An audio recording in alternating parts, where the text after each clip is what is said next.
मैं भगवान की कसम खाता हूं, मैंने क्रॉस वोटिंग नहीं की। क्रॉस वोटिंग किसने की है ये इस अंदाज में पता लगाया जा सकता है। ये पहले क्या किसी ने कभी सोचा होगा? वाह रे कर्नाटक बीजेपी के नेताजी, आप धन्य हैं। क्या आइडिया लाए हो।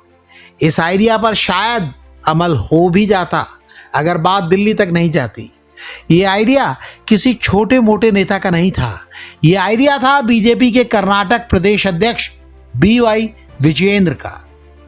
आप कहेंगे ऐसा तो बच्चे करते हैं, स्कूल में पढ़ने वाले, बात बात में विद्या कसम, मम्मी कसम, पापा कसम, तेरी कसम करते हैं।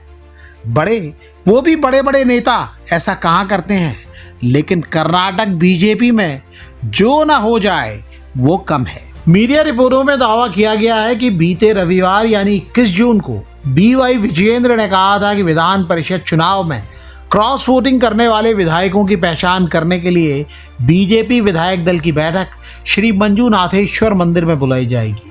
ये मंदिर दक्षिण कन्नड़ जिले के धर्मस्थला में है।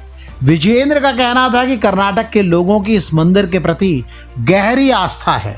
ऐसी मान्यता है कि भगवान मंजुनाथेश्वर के सामने कोई झूठ नहीं बोल सकता।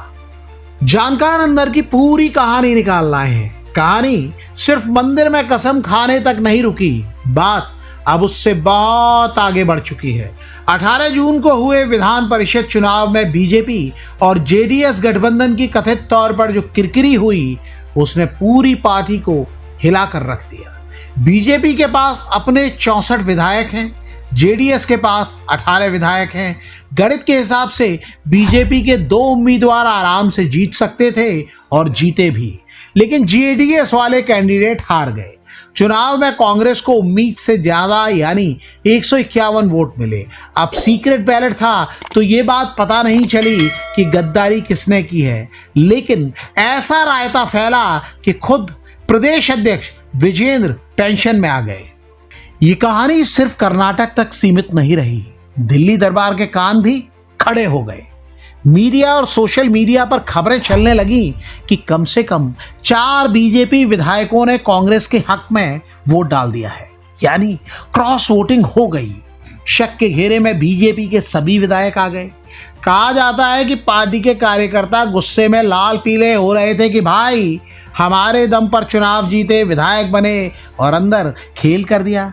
जानकार दावा करते हैं कि कैडर का भरोसा बनाए रखने के लिए ही विजयेंद्र ने ये दिव्य आइडिया निकाला कि चलो सबको धर्मस्थला मंदिर ले चलते हैं।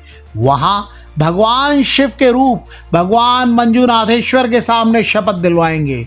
जो भी गद्दार होगा, जो भी, भगवान उसका फैसला खुद ही कर देंगे, क्योंकि इस 800 साल पुराने मंदिर में झूठ बोलने की हिम्मत किसी की भी नहीं होती है।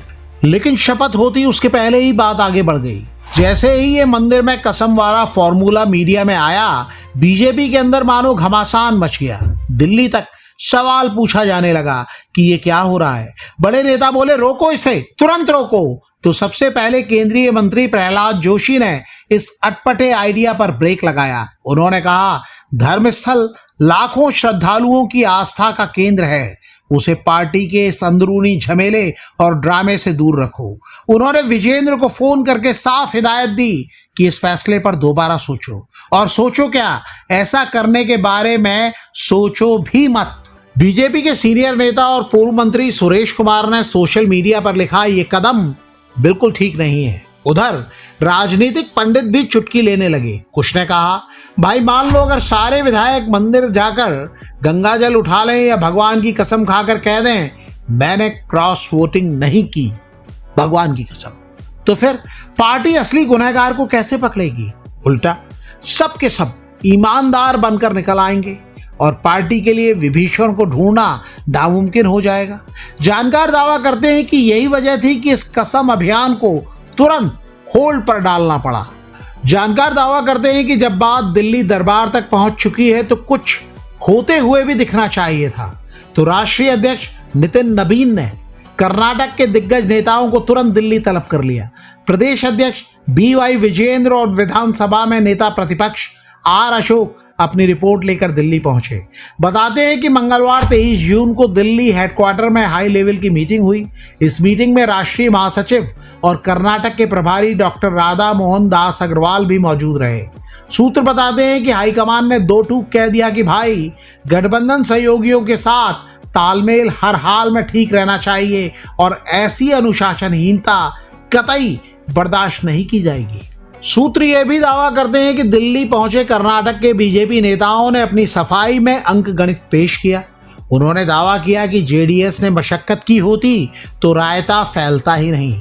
सूत्रों के मुताबिक कर्नाटक बीजेपी के नेताओं ने दावा किया कि जेडीएस के पास सीट जीतने के लिए पर्याप्त संख्या नहीं थी। उनका अपना चुनावी मैनेजमेंट बहुत खराब था और अब वो ठीकरा बीजेपी नेताओं पर फोड़ रहे हैं। खैर, दिल्ली दरबार में लगी क्लास के बाद फिलहाल तो मंदिर में कसम खाने वाले प्लान पर ब्रेक लग गया है। विजेंद्र कह रहे हैं कि दिल्ली से लौटकर विधायक दल की बैठक की नई तारीख तय करेंगे।